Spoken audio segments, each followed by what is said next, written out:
It is a well-known fact that the human race has shown no meaningful moral or ethical advancement over the past 2,000 to 3,000 years, since the dawn of what we call modern civilization.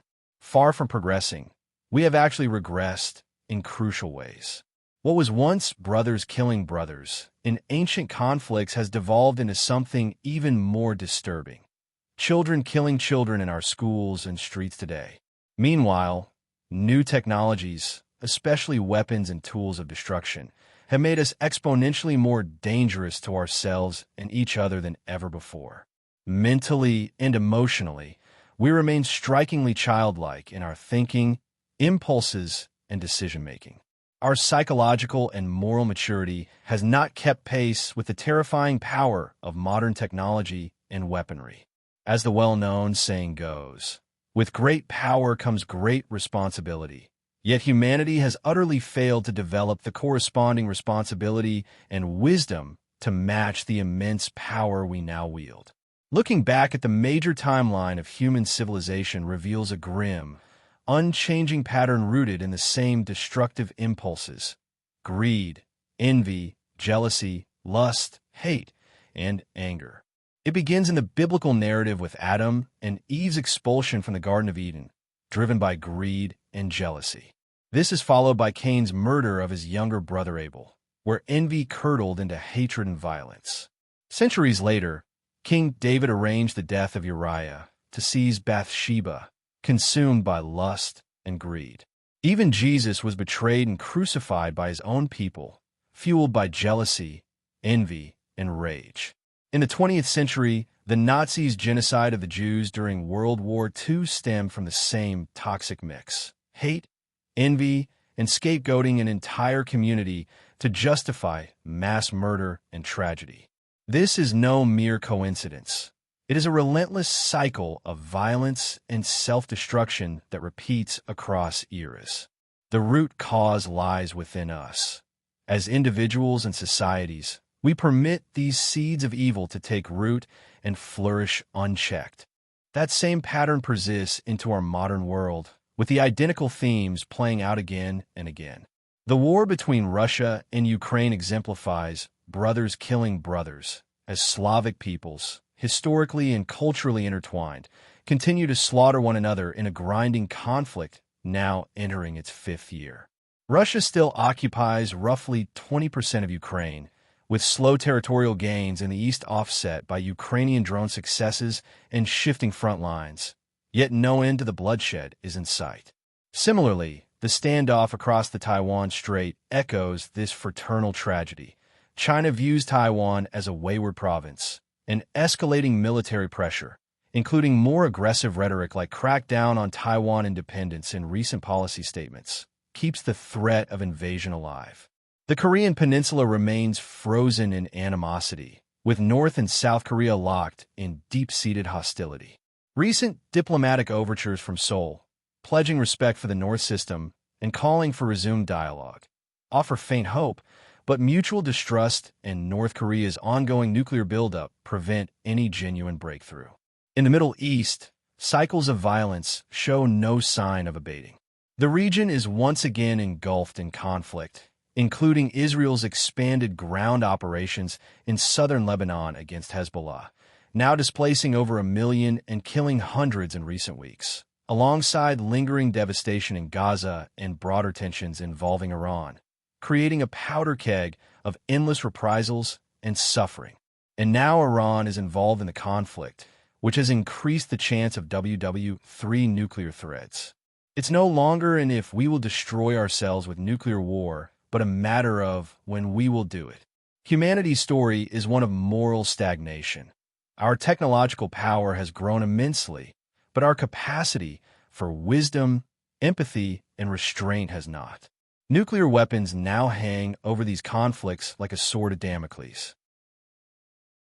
Humanity has an unfortunate tendency to gravitate toward the most detrimental and destructive emotions: greed, jealousy, envy, lust, hate, and anger.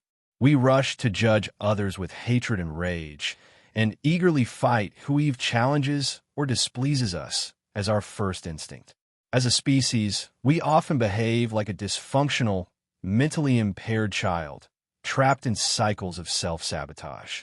These toxic impulses are as addictive as junk food. We crave them constantly, consuming them all day without pause. But just as a diet of nothing but junk food harms the body, indulging unchecked in greed, envy, and rage poisons the soul and society. True health requires discipline. We must consciously choose nourishment over indulgence, fostering virtues that build us up rather than tear us down. The pervasive violence saturating news, television, movies, and games has desensitized us further, normalizing aggression and making us more prone to accept or enact it. Research consistently shows that exposure to violent media increases aggressive thoughts, emotions, and behaviors while reducing empathy and pro-social tendencies, with effects that can persist long-term, especially in children. A film director once argued that such content as make-believe entertainment that any sensible adult can distinguish from reality, i.e. correct under normal circumstances. Yet under duress, extreme stress, or emotional turmoil, that line blurs. The overwhelmed mind struggles to separate fantasy and make-believe to actual aggressive acts of violence. Many adults already lack the mental discipline to regulate thoughts and emotions in high-pressure situations, evident in road rage escalating to violence or murder-suicides driven by sudden, uncontrollable rage followed by devastating regret. If grown people falter this way, children and adolescents face even greater risks.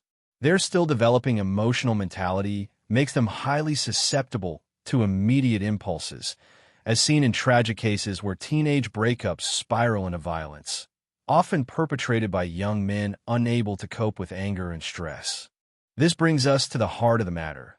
We must actively eradicate and completely purge the evil within us, greed, envy, lust, jealousy, hate, and anger, from our minds, hearts, and souls. Only by waging this internal war can we break free from humanity's endless cycle of death and destruction. We need to fix the person in the mirror before we can fix and help others around us. Like a rocket that must achieve escape velocity to break Earth's gravitational pull and orbit into space, we must ascend to an elevated moral and mental state to transcend these destructive patterns. We need to become warriors for peace and kindness, confronting, fighting, and expelling the inner monster that feeds on our moral instincts. By purifying ourselves through discipline, empathy, and self-mastery, we grow stronger, more peaceful, and capable of finally defeating the evil that has plagued humankind from the beginning: hate, anger, greed, jealousy, and lust. We've now come to the main concept in this chapter: the what, the why, and the how. In order to achieve a higher inner being, we must confront and purge the evil and anger that rage within us. We do it by cleansing these forces from our inner being. Can we break free to a higher orbit and from the endless cycle of anger and destruction that has afflicted humanity throughout history? To achieve this, we must transform our thinking and ascend to a higher plane of existence, one where we actively battle and expel the monster within. The path forward lies in embracing the ways of the warrior, a disciplined approach that cultivates harmony, kindness, and lasting peace. We have already identified what is wrong with the human race and why change is essential. Now we arrive at the heart of this chapter: the how. Do we change for the better? This demands a profound shift in consciousness and an unwavering commitment to choosing compassion and understanding over anger, hatred, and violence. Everyone is familiar with Sun Tzu's The Art of War, a timeless guide to mastering conflict and strategy in battle. It is time for the opposite paradigm, a new philosophy that champions peace over war, kindness over conquest. Let us envision a counterpart, a guide called The Ways of the Warrior, dedicated to fighting for compassion, empathy, and understanding. It redefines the warrior not as one who wields weapons against others, but as a guardian of inner strength who courageously confronts the monster within, the relentless impulse toward hate, anger, and violence. The 3 steps are deceptively simple, yet they are among the most challenging because they run counterclockwise to our ingrained dog-eat-dog mentality. The foundation is to practice the art of purging evil from the mind, guided by a well-known principle, inspired by the 3 wise monkeys: see no evil, hear no evil, speak no evil. I have adapted the traditional speak no evil to think no evil, because thoughts are the root. If evil is not conceived in the mind, it cannot escape into words. This practice is like replacing a negative battery with a positive one, recharging our dark inner thoughts toward the light and peace. It involves 3 core mental disciplines. See no evil. Actively guard your eyes and attention.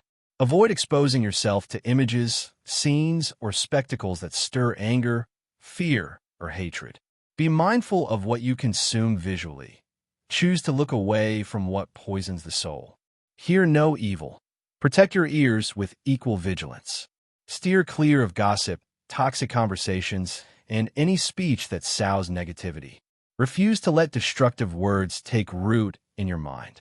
Think no evil. Consciously reject thoughts that harm, demean, or spread negativity toward yourself or others.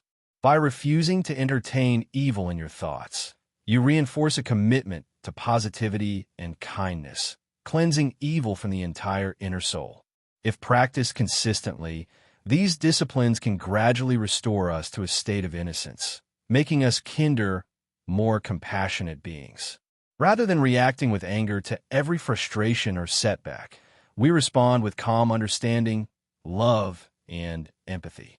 We will start to see things with our third eye instead of just the 2 physical ones.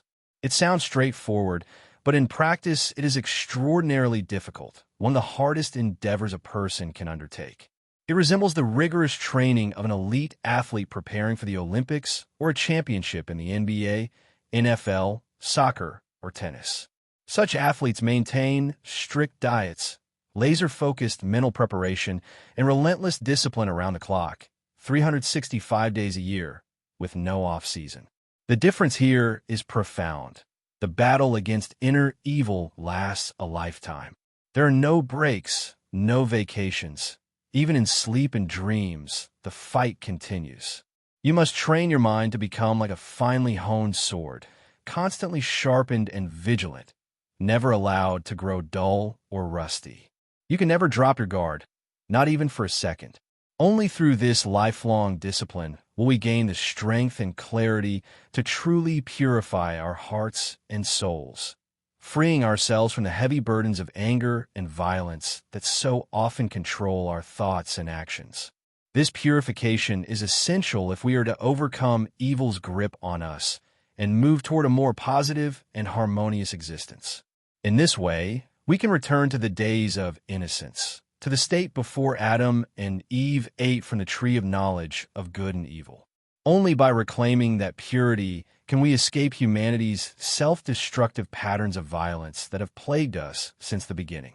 This is our opportunity for redemption, to rise to a higher orbit and, one day, perhaps walk with God once more, rather than dwelling in a world estranged from the divine. The final essential practice in this lifelong journey of inner purification is to connect daily with the divine through prayer to the God of your faith or higher power, as you understand it, or engage in meditation for inner peace and guidance from above. Just as the 3 disciplines, see no evil, hear no evil, and think no evil, serve as the defensive foundation, shielding your mind from toxic influences. Much like maintaining a clean, healthy diet and avoiding junk food nourishes the body, prayer and meditation act as the active, strengthening cardio component of your spiritual training. These daily rituals keep your spirit in peak condition, building resilience, clarity, and alignment with higher purpose. Much like an elite athlete performs cardiovascular training to stay in top form for competition. Prayer opens your heart to divine strength, forgiveness, and wisdom, inviting guidance to overcome inner darkness and align your actions with compassion and peace. Meditation quiets the mind, deepens self-awareness, and fosters the calm inner space needed to sustain the warrior's discipline amid life's challenges. Consider the dedication of an Olympic competitor, whether in basketball, gymnastics, running, tennis, or any other event.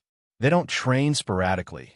They commit to rigorous cardio sessions day after day, pushing their endurance, sharpening focus, and building unbreakable stamina for the moment of truth.